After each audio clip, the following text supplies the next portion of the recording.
Hola a todos y bienvenidos a la Cumbre Sabe Infancia, la primera cumbre virtual dedicada 100% a los niños, niñas y niñes.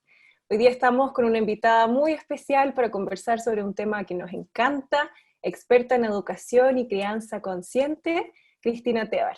Bienvenida, Cristi. Muchas gracias, Pamela, muchas gracias por contar conmigo y por darme este ratito para conversar y para compartir un poquito. Gracias a ti por estar con nosotras hoy día. Bueno, para contarles un poquito de Cristina, ella es mamá, licenciada en Ciencias Ambientales, creadora del blog Montessori en Casa, la plataforma online Cursos Montessori en Casa y autora de los libros Montessori en Casa, El cambio empieza en tu familia, El huerto en casa al estilo Montessori y Con mis palabras. Bienvenida, Cristina. Hoy vamos a hablar sobre la importancia de respetar la conexión de nuestros hijos con su esencia, con su ser.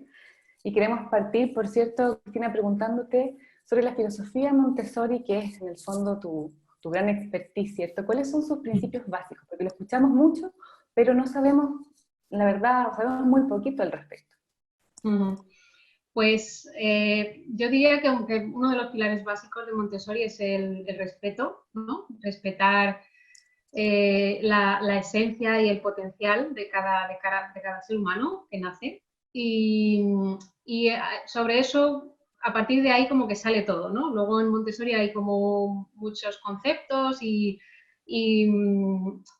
María Montessori definió diferentes formas de llevar a cabo, llevar a la práctica este respeto, ¿no? Ella incidía mucho en favorecer la independencia, la autonomía de los niños, en observar para identificar las necesidades y ver de qué manera podemos satisfacerlas, ¿no? Pero todo al final, todo gira en torno a esa idea del respeto, ¿no?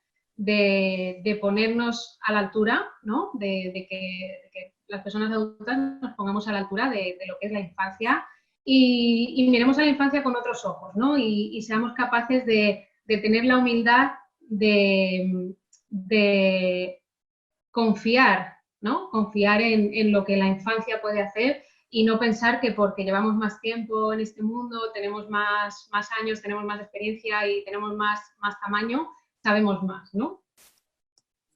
Y en ese sentido, Cristi, ¿qué podemos hacer para promover en el fondo este desarrollo de la infancia respetado, ¿cierto? Resguardado, donde nos ponemos a su altura?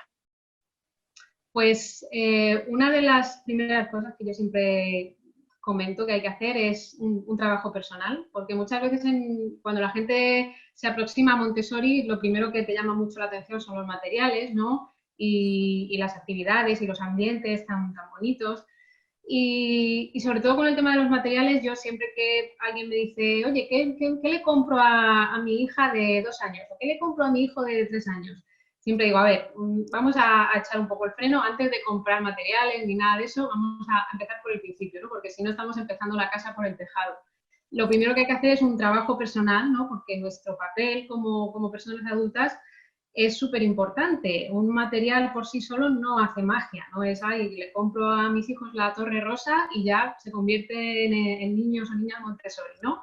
Tiene que haber, hay mucho detrás de esos materiales que hay que conocer y además tiene que haber, pues eso, un adulto preparado, ¿no? Que en los ambientes Montessori, en las escuelas, es el papel de la guía y en casa pues somos los papás, las mamás, quienes tenemos que hacer ese papel como adultos preparados. Entonces, una de las cosas más importantes que tenemos que hacer es eso, darnos un baño de humildad, lo primero, quitarnos muchas de las creencias que tenemos, porque eso es lo que nos limita muchas veces. Tenemos muchas creencias en torno a la crianza, a la educación, al desarrollo, que son las que nos limitan, ¿no? Muchas veces queremos hacer las cosas de una forma diferente, pero tenemos tan arraigadas las creencias y los automatismos, ¿no? De cómo a nosotros y nosotras nos educaron en su momento, que eso a veces cuesta cambiarlo, ¿no? Todos los cambios cuestan, entonces ese es el primer trabajo que yo creo que tenemos que hacer a la hora de querer integrar Montessori en nuestra crianza. Y luego ya pues podemos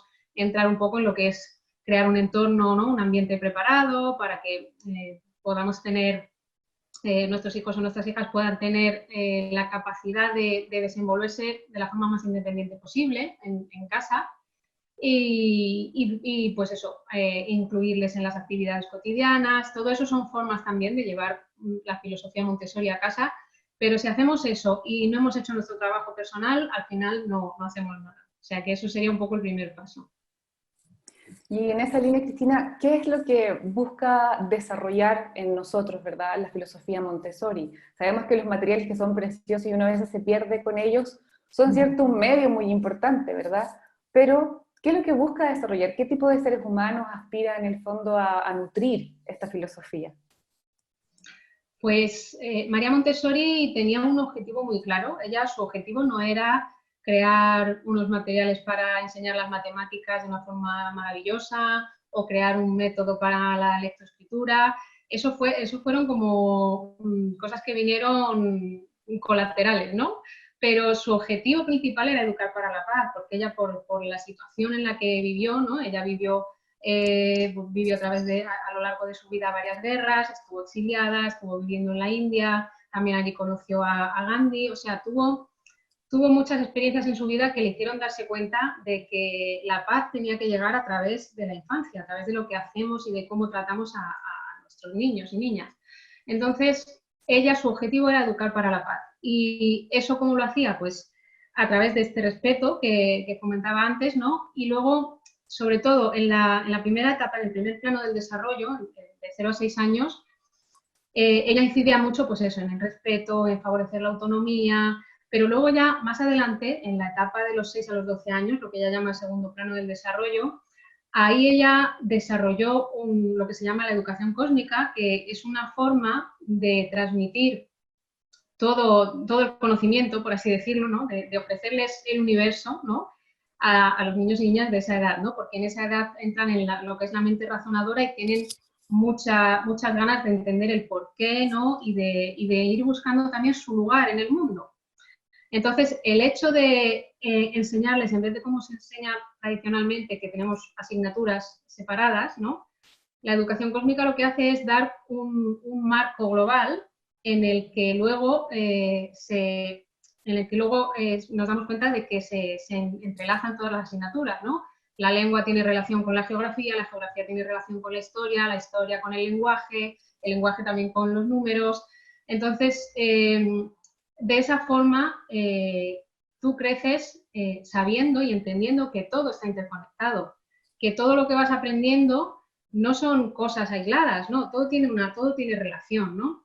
Y además, una de las cosas que se hacen en educación cósmica son las grandes historias, ¿no? Que son unas historias que se cuentan todos los años, a lo largo de la etapa de primaria, de 6 a 12 años, se les cuenta siempre a principio de curso. Y son 5 historias en las que vamos contando desde el inicio del universo hasta lo que es la aparición del ser humano y la historia del ser humano. Entonces, eso da también una sensación de humildad también, porque nos damos cuenta de que al final de esas 5 historias en las que hay muchísimos actores, ¿no? Hay muchísimas cosas que influyen ahí. Al final de la última historia es cuando aparece el ser humano y nos damos cuenta también de, pues eso, de lo insignificantes que somos realmente dentro del planeta y dentro del universo. Y eso cala mucho, porque eso les hace darse cuenta de que no somos el centro del universo, ni somos el ombligo del mundo, no sé si utilizáis esa frase también, ¿no?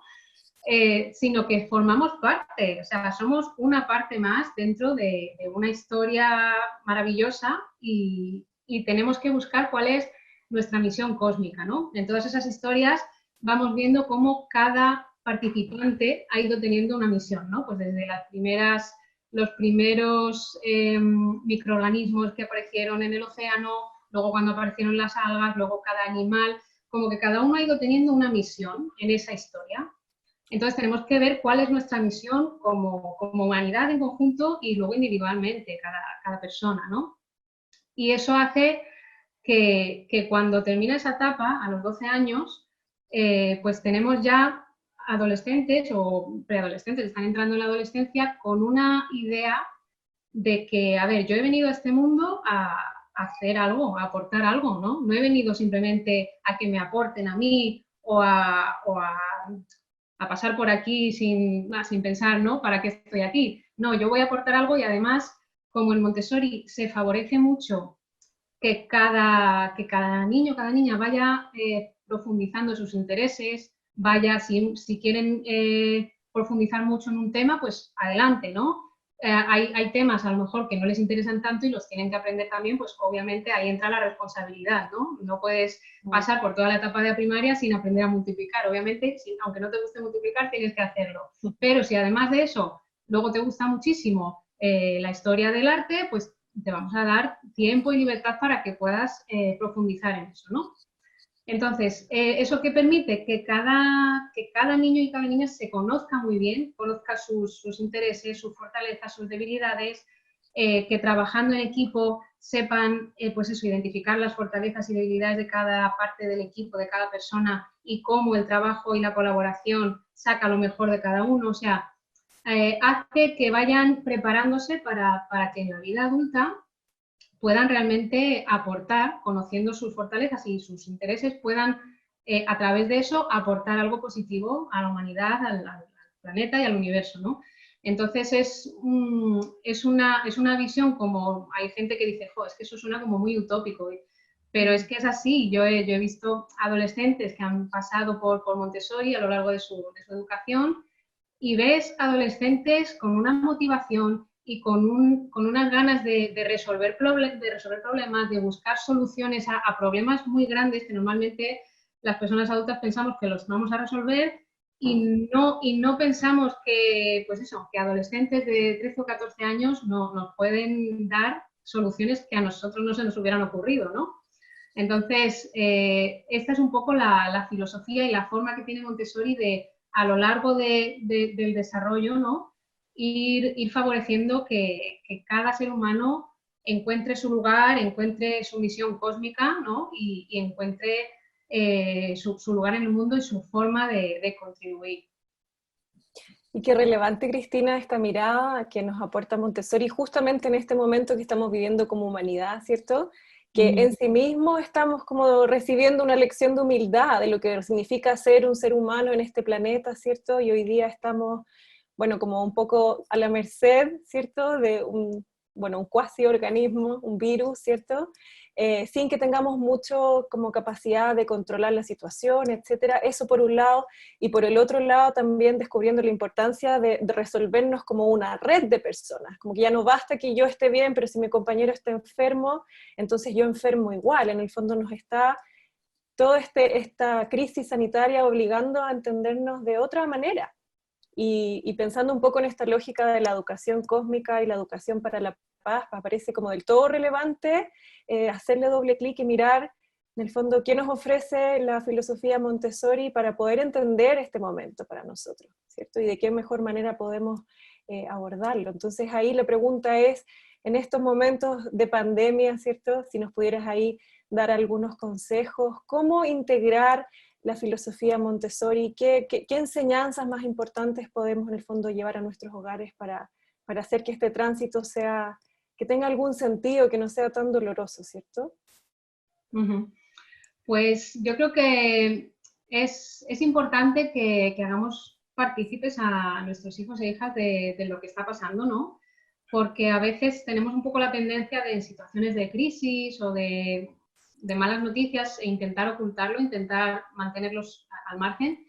Y eso al final no les evita el dolor, el sufrimiento, que a lo mejor puede ser nuestra intención, ¿no? Con toda nuestra buena intención intentamos evitarles un sufrimiento, pero al final se dan cuenta, obviamente, de que algo pasa, de que hay nerviosismo, de que estamos pendientes de las noticias, de que hay miedo, hay incertidumbre, lo perciben, pero nadie se lo explica o nadie les hace partícipes. Entonces yo creo que es muy importante hacerles partícipes, explicarles las cosas de una forma que en función de la edad que tengan, pues que obviamente que lo puedan entender y luego pues eso, conversar sobre todo, ¿no? Yo sé que esta cumbre está dirigida sobre todo a niños y niñas de 5 a 10 años y en esa etapa ya es muy bueno conversar y razonar porque ya están en un momento en el que no les vale con saber el qué de las cosas, quieren saber el por qué y el cómo y de qué manera, ¿no? Entonces, también tienen mucho interés en lo que es la ética, los valores, en ir creando su propia escala de valores. Al principio adquieren un poco los valores que tenemos en la familia, pero poco a poco también van creando su propia escala de valores. Entonces, cuando hay una situación así, por dura que sea, pues al final tenemos que ver un poco la oportunidad de poder conversar, ¿no? En familia y poder decir, bueno, pues mira, hoy ha pasado esto. Hoy han dicho en las noticias que hay gente que sale a la calle sin mascarilla y ha habido otras personas que se han enfadado porque no salen con mascarilla. ¿A ti qué te parece? ¿No? Preguntarles qué les parece, qué opinan, o preguntarles, a veces sin preguntarles ni siquiera lo dicen, ¿no? A veces a mí alguna vez en estos días que hemos estado en casa me decían, bueno, pues entonces para resolver esto del virus lo más fácil es que todos no sé qué, o sea, no sé, buscan sus propias soluciones. Y a lo mejor, claro, dan unas soluciones que luego les tienes que explicar, claro, pero si hacemos esto, luego pasa esto, porque no sé, hubo una vez que me dijeron una solución, no me acuerdo cómo era, no sé cómo era, nos encerramos todos y hacemos no sé qué para que se mueran todos los virus, y claro, yo expliqué, pero claro, hay gente que tiene el virus ya dentro de su cuerpo, entonces, ¿qué hacemos? Entonces, claro, ahí también les haces pensar, les haces razonar, y yo creo que eso es muy positivo. Por una parte, porque se sienten partícipes, se sienten tenidos y tenidas en cuenta, ¿no? Porque en vez de pensar, jo, mira, los adultos están con sus cosas y a mí no me hacen ni caso, o sea, no me hacen ni caso, no me incluyen, ¿no? Porque piensan que no lo voy a entender o por lo que sea, ¿no? Se dan su propia explicación de por qué no les incluimos, ¿no? Entonces, para mí es muy importante eso, incluirles y conversar y aprovechar para, pues eso, para ver también qué piensan, porque a veces nos sorprende, a veces cuando tenemos niños pequeños, como que piensan un poco pues parecido a como pensamos, ¿no? Pero a partir de cierta edad, pues eso, ya van pensando van sacando sus propias ideas, sus propias conclusiones, ya tienen ese pensamiento crítico de decir, oye, ¿y por qué esto es así? ¿Y quién ha decidido que esto es así? ¿Y por qué esto no se puede cambiar? ¿No? Ya empiezan a plantearse, a cuestionarse los límites y las leyes y las normas, y es súper interesante conversar en familia con ellos y con ellas sobre este tema. Es una de las cosas que sugiero que se haga, aprovechando esta situación, poder sacarle algo positivo que puede ser esta oportunidad de conversar y compartir, ¿no? Compartir ideas. Cristina, y desde este enfoque, ¿hay algo que podemos aportar respecto de las rutinas diarias, por ejemplo? A propósito de lo que hoy día estamos como con un estilo de vida extraordinario, ¿qué nos dice Montessori, cierto, este enfoque respecto de qué hacer con nuestra rutina? Hay muchos papás y mamás que nos han escrito para sugerirnos temas y nos dicen, bueno, ¿qué hacemos? ¿Mucho orden o no orden? O a veces medio orden, mucha rutina, poca rutina, no sabemos qué hacer. Entonces, a lo mejor desde este enfoque podemos dar alguna orientación.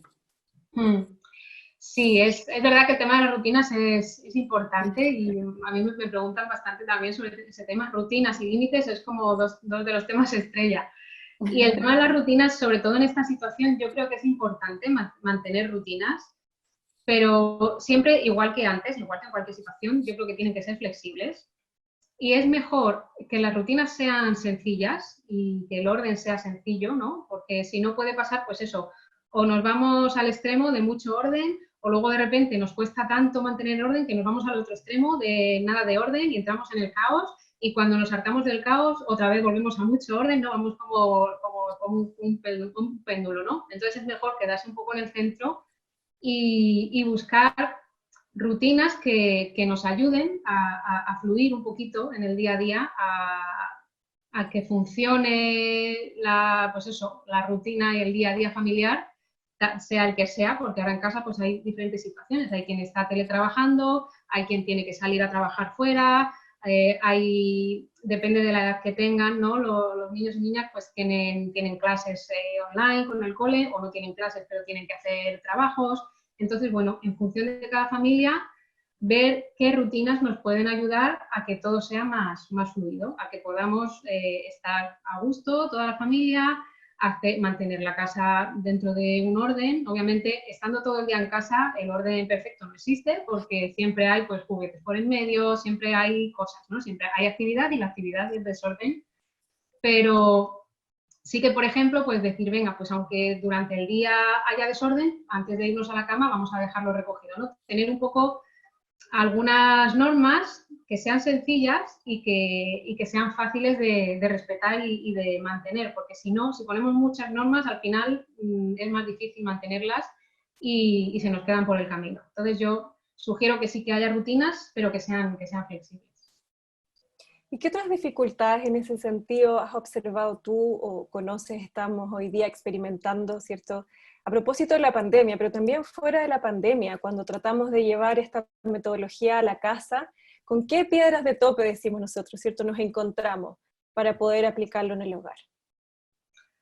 Pues yo creo que muchas de las limitaciones que nos encontramos las tenemos aquí, en la cabeza, porque algunas de esas limitaciones, las que a mí me suele comentar la gente, es mi casa es muy pequeña y no puedo crear un ambiente preparado, o no tengo tiempo para aprender lo que tengo que hacer, o para eso, para crear un ambiente preparado, o para ponerme con mis hijos o con mis hijas a hacer alguna actividad. Entonces, eso al final depende mucho de lo que queramos conseguir y de la prioridad que le demos, porque al final el tema de no tener espacio no influye, porque yo he incorporado la filosofía Montessori en mi estilo de vida viviendo en una casa que no llegaba a 50 metros, o sea que no hace falta tener una gran casa para tener un ambiente preparado maravilloso, simplemente con lo que tienes, pues intentas adaptarlo, ¿no?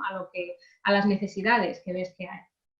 Y luego el tema del tiempo, pues igual, es verdad que normalmente el gran mal de hoy en día es que nos falta tiempo porque queremos hacer tantas cosas, hay tanta oferta de cosas y tanta información que no nos da tiempo ni en 10 vidas a hacer todo lo que queremos hacer, ¿no? Tanto en el tema de la crianza como en cualquier otro tema, ¿no?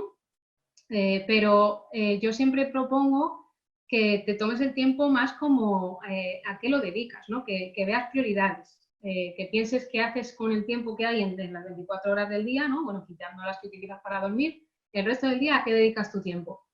Pues piensa si, a ver, de todo eso que haces en el día, podrías coger un poquitín de ese tiempo para dedicarlo a aprender un poquito más sobre Montessori o sobre lo que quieras, ¿no? Coger un libro y leer un poquito cada día, 5 páginas cada día, o a ver una cumbre como esta, o a juntarte con gente que tenga tu misma forma de pensar en cuanto a crianza y hablar sobre el tema, compartir, o sea, buscar formas de ir incorporándolo en tu vida, que no necesariamente tiene que decir, tiene que ser, bueno, pues tengo que dedicar ahora una semana a poner patas arriba a la casa y colocarlo todo a medida de mis hijos para que puedan desenvolverse con independencia. No se trata de eso, se trata de poco a poco ir identificando, observar qué necesidades hay. Por ejemplo, una cosa que yo siempre recomiendo, que es súper sencilla y que creo que en cualquier casa se puede hacer, es poner en la cocina, o bueno, donde haya espacio, una mesita baja, o puede ser un taburete, una silla, y poner ahí una jarrita y un vasito para que se pueda servir agua sin tener que estar pidiéndola constantemente, ¿no? Algo tan sencillo supone una gran diferencia. El esfuerzo que nos ha supuesto es mínimo, realmente. Es buscar una jarrita pequeña y un vaso y ponerlo a su altura. No es mucho esfuerzo ni es una gran inversión de dinero, pero el cambio que supone para un niño o una niña de 3 años, en vez de estar cada vez que tiene sed diciendo, mami o papi, ¿me dais agua? No, ya puede ir y servirse agua y beber. Eso le da una sensación de independencia, una sensación de pertenencia, de decir, vale, se me ha tenido en cuenta en esta familia, se ha tenido en cuenta mi altura y mi necesidad de beber agua y me han puesto esto a mi altura. Entonces, hay cositas muy pequeñas que no nos suponen un gran esfuerzo y que suponen una gran diferencia. Entonces, por eso digo que las limitaciones muchas veces están aquí, están en nuestra cabeza, más que realmente en el entorno o en el tiempo, la falta de tiempo que tengamos. ¿Y cómo son las recomendaciones, Cristina, que nos hace Montessori respecto de estas prácticas o de estos espacios que podemos implementar en casa? Aprovechando también que hoy día estamos muchos en casa y que quizás es un tremendo momento, ¿verdad?, para poder integrar estas prácticas de forma progresiva, pero quizás la mayoría de las personas no sabe qué hacer, cuáles son en el fondo esas prácticas o esos cambios que al parecer pueden ser muy pequeñitos, pero que pueden tener grandes transformaciones en los niños, niñas y en las familias. Pues yo siempre recomiendo, porque depende de la edad, ¿no? De la edad de nuestros hijos o hijas, lo que podemos hacer, pero lo que siempre nos va a orientar va a ser observar. Yo una cosa que propongo, que siempre suele gustar mucho cuando lo propongo en los talleres, es coger un papel, dibujar un plano de la casa a mano alzada, no hace falta que sea muy, muy exacto, y con ese plano agacharnos, ponernos a gatas y recorrer la casa a gatas tal y como la recorrerían nuestros hijos, ¿no? Sobre todo si tenemos niños o niñas pequeños y ya son más mayorcitos, pues igual no hace tanta falta porque ya por altura alcanzan, ¿no? Pero cuando tenemos eso, 2, 3 años, 4 años incluso, viene muy bien ponernos a esa altura y recorrer la casa porque nos damos cuenta de que todo está súper alto, ¿no? De que no alcanzan, no pueden hacer prácticamente nada si no se lo facilitamos, ¿no? Pues desde lo que decía, de beber agua, o cuando van al baño a lavarse los dientes, a lo mejor tampoco alcanzan, lo tienen alto, o no pueden ayudar a poner la mesa porque todo lo tenemos guardado en un cajón que está muy arriba, o no pueden regar las plantas porque tenemos una regadera que pesa mucho y no pueden manejarla, ese tipo de cosas, ¿no? Vamos identificando. Entonces, yo recomiendo eso, ponernos a la altura y observar. Y yo empecé poniendo un perchero en la entrada a la altura de mi hijo mayor, que en aquel momento tenía 2 años. Yo creo que fue lo primero que hicimos, porque yo dije, a ver, cada día cuando salimos y entramos tiene que poner el abrigo en algún sitio, ¿no? O la mochila, o la gorra, lo que sea, ¿no? Pues vamos a poner un perchero a su altura. Y algo tan sencillo, pues por ahí empezamos, ¿no? Y el hecho de empezar con algo pequeñito ya te anima a continuar, porque ves el impacto que tiene y dices, pues voy a continuar. Y después del perchero dices, pues mira, le voy a poner su ropita en los cajones. En vez de tenerla aquí colgada en el armario, que le queda muy alto, pues lo voy a poner en estos cajones que lo tienen más a mano. O mira, pues le voy a poner un ganchito con un cepillo y un recogedor para que cuando se caiga algo pueda barrerlo, ¿no? Le tengo que explicar cómo se hace lo de barrer, porque si no, claro, también luego entra el peligro de que ponemos todo a su altura, perfecto, pero si no les explicamos cómo utilizarlo, pues claro, luego a lo mejor coge y empieza a barrer la mesa con el cepillo y ya nos echamos las manos a la cabeza. No, que el cepillo es para el suelo.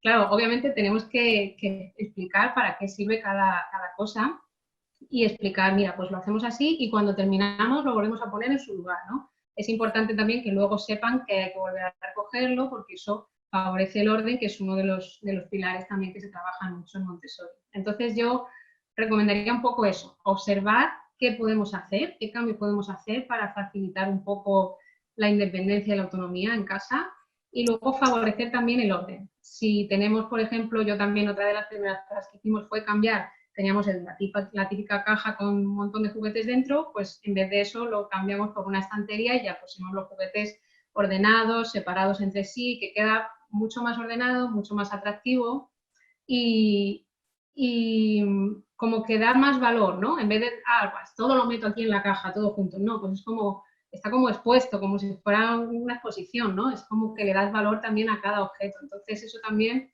el tema del orden se valora mucho en Montessori. ¿Y existe ahí una diferencia entre estas recomendaciones que nos estás dando para poder aplicar la metodología en el hogar como un todo, ¿cierto? Versus un espacio que sea exclusivo para los niños y niñas. ¿Qué recomendaciones nos podrías dar al respecto? Sí, sería un poco la diferencia entre un ambiente preparado en una escuela Montessori, ¿no? Que está como 100% enfocado a los niños, porque allí pues simplemente la persona adulta o las personas adultas que va a ver van a ser 1 o 2 personas y van a estar por ahí moviéndose, pero prácticamente no se tiene que notar que están, ¿no? Es como que el ambiente está preparado para los niños y niñas. Y ahí sí que es verdad pues que está todo a su altura. De hecho, cuando la guía tiene que dar una presentación, se sienta en el suelo o se sienta en una silla bajita. O sea, normalmente es la guía, es el adulto ahí, la persona adulta la que tiene que adaptarse al tamaño pequeño, ¿no? Y en casa, pues obviamente es un poco diferente, ¿no? Porque es un espacio donde convivimos diferentes edades, ¿no? de personas y tenemos que buscar la manera de que esté adecuado a las necesidades de cada edad, ¿no? Pues si hay niños pequeños, adolescentes, personas de mediana edad o personas más mayores, tenemos que ver la forma de satisfacer dentro de lo posible las necesidades de cada persona. Entonces, está muy bien eso, hacer esas adaptaciones, pero obviamente que también se respeten las necesidades de las personas adultas. Claro, no vamos a poner todo de repente pequeñito y si tenemos al abuelo viviendo en casa, pues el abuelo tiene que agacharse a sentarse en una sillita pequeña, ¿no? Hay que tener un poco ahí ese equilibrio, sí. Me hace recordar un poco a un educador que yo admiro mucho, que hace muchos años tuve contacto con él, que se llama Francesco Tonucci, Frato, con lo que tú estás planteando, y que claro, él como que a mí me quitó el velo, ¿cierto? De que la ciudad y todo lo que está dentro de una casa está siempre construido a la altura de los adultos, que no hay prácticamente nada a la altura de los niños, los interruptores, las manillas para abrir la puerta, ¿verdad? Todo lo que está afuera, hasta las mismas plazas mucho tiempo no eran adecuadas tampoco para los niños, como el tipo de juego, ¿verdad? Un poco desde la lógica de lo que queríamos propiciar en ellos. Entonces, quería como volver a la pregunta inicial o al tema inicial de nuestra entrevista, ¿verdad? Que es de qué forma esta filosofía potencia la conexión de nuestros hijos con su esencia, ¿verdad? Como hacia su autonomía, hacia su posibilidad de desarrollarse en plenitud, de brillar, de que sus colores puedan salir, y cómo los espacios, cómo las prácticas en casa, la ciudad, etcétera, también pueden ayudar a que eso ocurra. Sí, es súper importante porque realmente con todo lo que hacemos y con lo que el entorno que rodea a nuestros hijos e hijas, estamos un poco marcándoles el camino por el que van a seguir, ¿no? Si les ofrecemos un entorno en el que solamente tienen un parque en el que no hay árboles, por ejemplo, pues no van a tener la posibilidad de tocar ese árbol, de subirse al árbol, de abrazarlo, de tocar la tierra que hay debajo, de ver los bichitos. Le estamos limitando en ese sentido, ¿no? Y eso forma parte de su desarrollo, ¿no? Y en casa igual, si tenemos la mentalidad de que tenemos que dirigir su desarrollo, ¿no? De decir, bueno, sobre todo que ahora en esta situación de confinamiento puede pasar, porque, claro, tenemos la sensación de que, como no están yendo a la escuela, tenemos que compensar en casa todo lo que no están haciendo en la escuela. Entonces, asumimos ahí un papel de decir, bueno, pues yo considero que ahora esta semana tienes que dedicarte a multiplicaciones y tal. Y la semana que viene vamos a entrar con el tema no sé qué. Y, o sea, como que creamos un currículum, ¿no? Y bueno, y de hecho, tal y como está diseñado el sistema educativo, es un poco así, ¿no? Se asume que en toda una clase, como han nacido en el mismo año, tienen que aprender lo mismo, todos a la vez, al mismo tiempo, a la misma velocidad y de la misma manera, ¿no? Y no es así. O sea, cada persona somos totalmente diferente de las demás. Y hay personas que aprenden haciendo cosas con las manos, hay personas que son más visuales, hay personas que aprenden moviendo todo el cuerpo, hay personas que aprenden escuchando, y luego también el ritmo de aprendizaje y de desarrollo de cada persona es totalmente diferente. Tú en una clase puedes tener una niña que está súper preparada para aprender a dividir, mientras que otro niño de su misma edad pues todavía no está en ese momento, o con el tema de leer y escribir, que yo no sé en vuestro caso, pero en España hay como una presión para que a los 6 años, cuando entras en primaria, tienes que saber leer y escribir. Sí. Y claro, están con el último año de infantil, están con un agobio las maestras diciendo es que tengo que mandar a los niños sabiendo leer y escribir porque si no luego encima me regañan porque no he hecho mi trabajo. Entonces, claro, se crea ahí una dinámica y un ambiente que, o sea, eso no es aprendizaje y no es disfrutar, no es vivir, ¿no? Eso al final es intentar sacar un producto, o sea, convertir a las personas en productos, ¿no? De, bueno, a mí me dan a este ser humano y lo tengo que sacar de aquí, que sepa leer, que sepa escribir, que sepa sumar, que sepa restar y todo lo demás, ¿qué? ¿No? Porque no es eso solo lo que tienen que aprender. Tienen que aprender a relacionarse, tienen que aprender a conocerse, tienen que aprender a expresar sus emociones, pues eso, a buscar, a sacar esa chispa, ¿no? Sacar esos colores, como decía Diana, sacar lo que llevan dentro, ese potencial. Pero eso muchas veces se queda por el camino, eso no está en el currículum. En el currículum pone, a ver, en el curso 3 tienen que aprender esto, esto, esto y esto. Y si han aprendido eso, ala, listo, ya me doy por satisfecha, ¿no? Entonces, eso es, para mí, es súper importante cambiar esa mentalidad ahora en casa los padres y madres tenemos la posibilidad de cambiar esa mentalidad, porque también la tenemos, porque decimos el sistema educativo, pero muchas veces desde las familias también esto se fomenta, ¿no? Porque también hay muchos maestros y maestras que están intentando cambiar las cosas, hacerlas de una forma diferente, y muchas veces uno de los obstáculos que se encuentran son las familias, que dicen, uy, es que estas cosas novedosas, es que yo esto de que no le hagáis exámenes, ¿cómo sé yo que mi hijo está aprendiendo, ¿no? Entonces, también nuestra responsabilidad como padres y madres es abrir un poco la mente y confiar más en que el proceso de aprendizaje tiene que ser mucho más natural, no tiene que estar tan estandarizado y tan monitorizado mediante exámenes y mediante trabajos y evaluaciones, ¿no? Lo que pasa es que, claro, llevamos, pues eso, desde que se inventó, prácticamente desde que se inventó la educación ha sido así, y claro, tenemos que hacer como un cambio, ¿no? En el paradigma educativo y cuesta. Como comentaba al principio, todos los cambios cuestan, pero cuando vemos que merece la pena, pues yo creo que hay que hacer el esfuerzo, ¿no? Por cambiar y cambiar esa mentalidad que tenemos. Una cosita que quiero reforzar de lo que tú estás planteando, Cristina, con la que me conecto mucho, que también tiene que ver con que nosotros quizá, bueno, con la PAME somos terapeutas ayurvedas en el tema y estamos siempre mirando lo orgánico, lo que se va desarrollando de forma natural. Y ese acompasar, en el fondo, esa forma de aprender a acompañar lo natural es algo que es natural, pero en nosotros está totalmente distorsionado, porque de alguna manera estandarizamos todo, queremos siempre estar bien, siempre rendir igual, siempre estar en un cierto brillo, en un cierto estadio, ¿verdad? Y lo pienso porque, claro, los niños cuando crecen, niños, niñas, está esta presión de todavía no habla, tiene 2 años y no habla, todavía no le puedo sacar los pañales, ¿verdad? Todavía como que siempre está como medido frente a un estándar que claro, puede servir a veces, ¿verdad? Como un pequeño rango, pero la mayoría de las veces vemos que genera presión en los padres, en la familia, genera presión en las escuelas. Muchas veces he visto sobrediagnósticos, ¿verdad? No es que este niño o niña es acá, y finalmente era cosa de darle un poquito de tiempo para que pudiera desarrollarse, o quizás otra manera de estimular. Y desde ahí, claro, me surge esa pregunta, ¿cómo podemos, si es que el enfoque Montessori lo promueve, cómo afinamos ese ojo interior que nos permita acompañar, porque finalmente acompañar el desarrollo, respetar el ser, respetar es como respetar un arbolito, ¿verdad? Nadie le diría al arbolito, oye, ¿por qué no has crecido si ya estamos en primavera? Como que uno dice, bueno, tiene su tiempo. ¿Qué pasa con esa mirada desde el ser, verdad?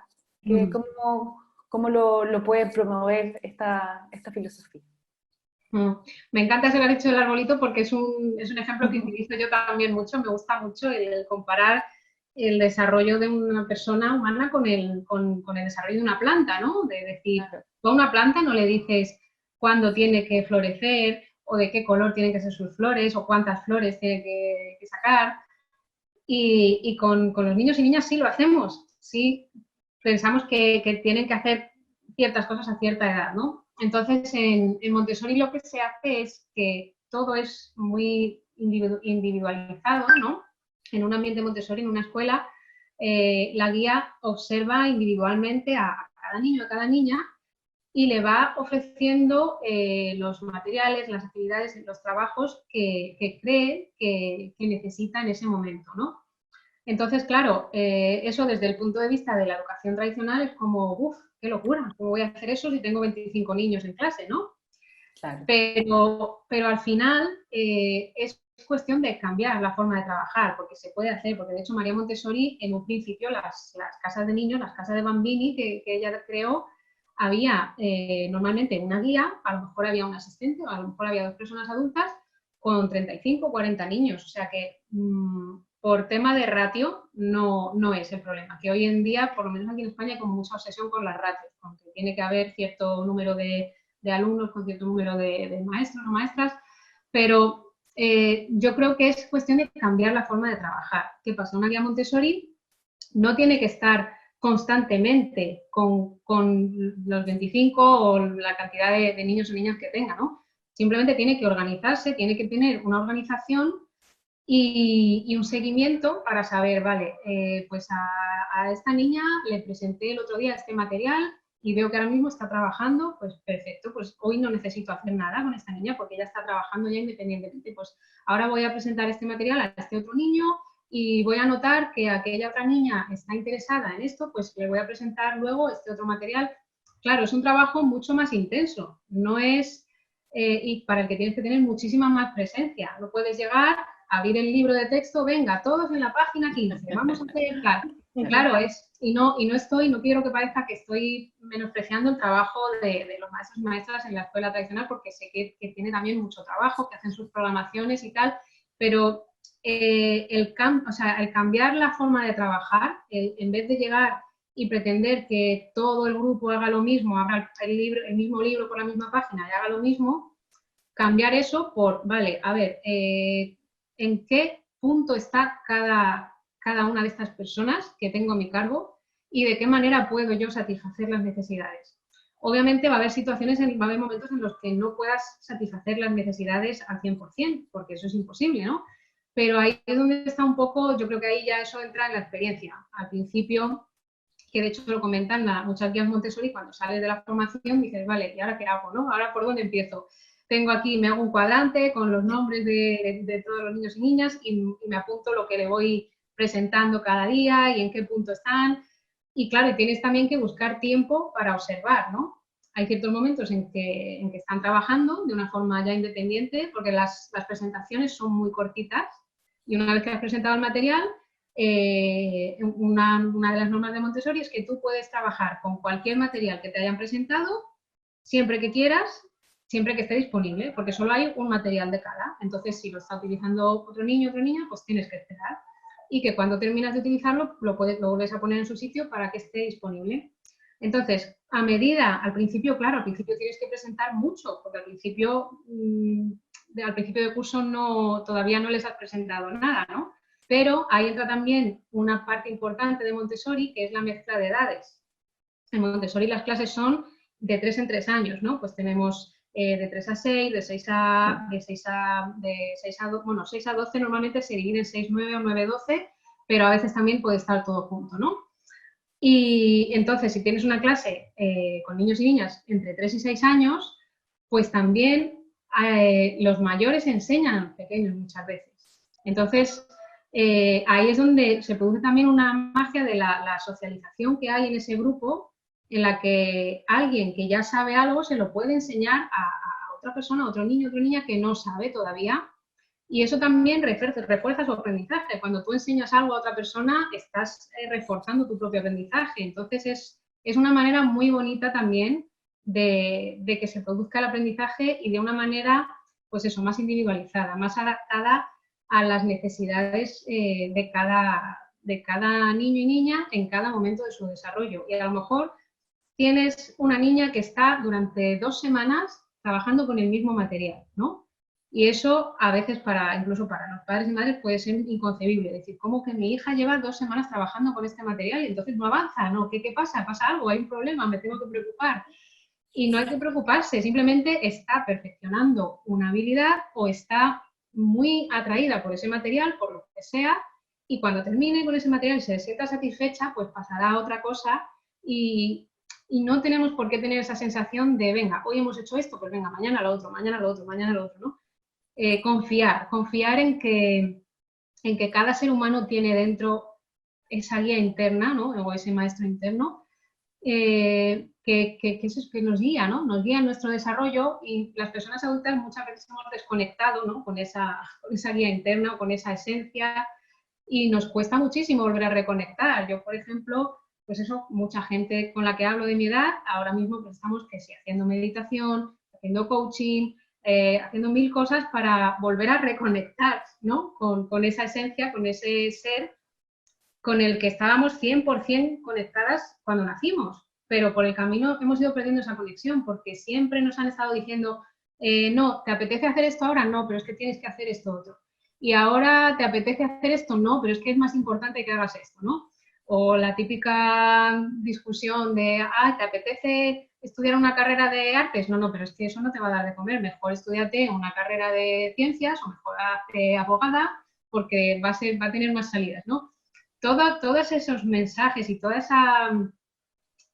sí, todos esos mensajes y esas creencias que se nos van imponiendo y esas limitaciones nos van cortando las alas, ¿no? O sea, como que nuestra esencia nos dice, tienes que ir por aquí, pero siempre había alguien diciéndote, no, no, no, vete mejor por allí. Entonces, claro, nos va desviando de nuestro camino y nos va desconectando de nuestra esencia. Llega un momento en que ya no escuchas esa voz interior que tienes porque dices, ¿para qué la voy a escuchar? Si seguro que va a venir otra persona a decirme, no, no, eso que estás pensando, quítatelo de la cabeza porque no.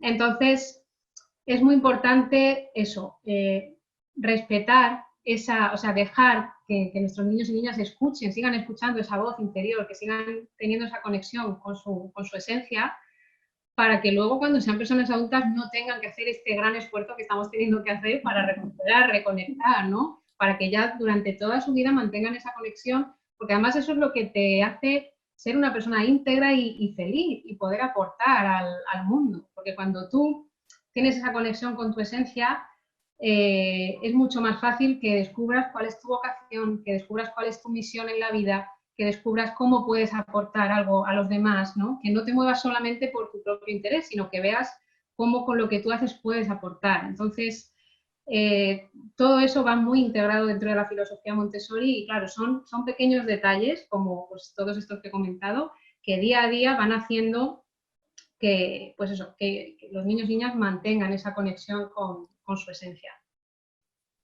Cristina, y si quizás nos pudieras compartir un último mensaje para los padres, madres, adultos significativos que están hoy día acompañando a los niños, muchos, la mayoría, ¿cierto?, en casa, en este confinamiento, ¿qué te gustaría decirles?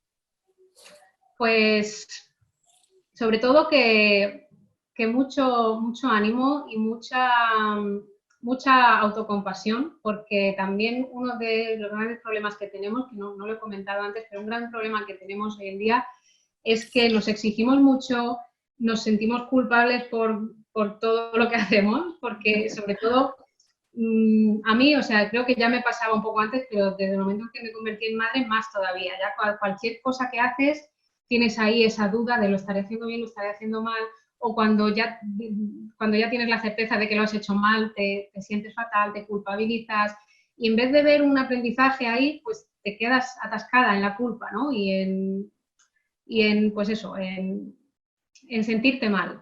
Entonces, yo siempre intento, cuando doy talleres o cuando la gente me pregunta, oye, mira, jolines, acabo de descubrir todo esto sobre Montessori y me doy cuenta, mi hija tiene 5 años y me doy cuenta de que hasta ahora lo he hecho todo mal, soy una madre terrible. Pues no, a ver, no eres una madre terrible, simplemente has hecho lo mejor que podías con la información que tenías.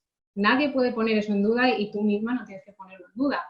Y ahora, si descubres cosas que te atraen más y que dices, mira, voy a cambiar mi forma de relacionarme con mi hija, pues adelante, muy bien.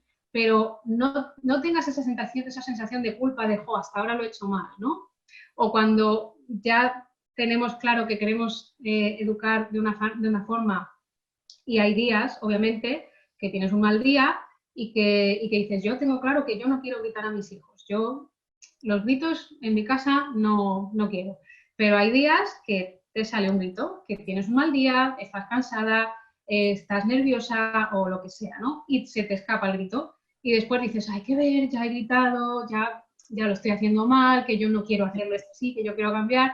Y te quedas ahí atascada en la culpa. Entonces yo siempre recomiendo que cuando pasen esas cosas, pues primero pidamos perdón, ¿no? Porque es súper, a mí me parece, aparte de que muestras a la otra persona, en este caso a tus hijos, demuestras que sientes lo que has hecho, que te das cuenta de que te has equivocado y les pides perdón, ¿no? Decir, mira, siento haberte gritado, no me gusta lo que he hecho, pero me ha salido así y lo siento. Y además de pedir perdón, intentar buscar un aprendizaje, ¿vale? ¿Por qué he gritado? Porque estaba cansada, ¿vale? Pues ¿por qué estaba cansada? Porque llevo todo el día sin sentarme, ¿vale? Pues voy a ver qué puedo sacar de ahí. A lo mejor necesito cuidarme un poquito, ¿no? A lo mejor necesito dedicarme un poquito de tiempo de autocuidado. Entonces, eso, intentar ver de los momentos malos, intentar ver algún aprendizaje en vez de quedarnos ahí atascadas en la culpa. Yo creo que es un consejo que en general a todos nos puede venir bien. Bueno, Cristina, muchísimas gracias por este encuentro, que sin duda sabemos que va a ser de demasiado interés para todos los papás, madres y adultos significativos que nos están viendo. Bueno, para todos y todas quienes quieran conocer más sobre Cristina, aquí está su biografía más abajito, y también pueden acceder a sus redes sociales, sitio web, que tiene una información maravillosa, valiosísima, que pueden conocer. Y por cierto, si te ha gustado esta conferencia, déjanos tus comentarios en el chat, para que así podamos seguir conversando. Muchísimas gracias, Cristina. Muchas gracias a vosotras por contar conmigo. Gracias. Un placer. Un placer también. Chao, chao. Chao. Chao.